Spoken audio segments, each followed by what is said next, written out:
TDOT crews are making repairs to our roads by filling potholes, but potholes are still a problem.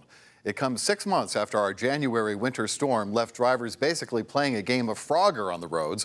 Leah Williams now on where things stand in Shelby County.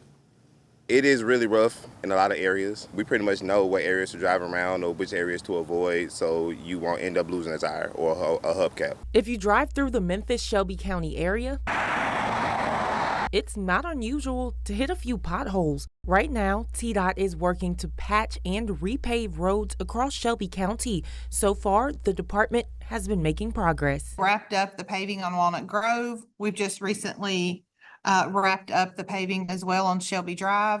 There's some paving on I-40.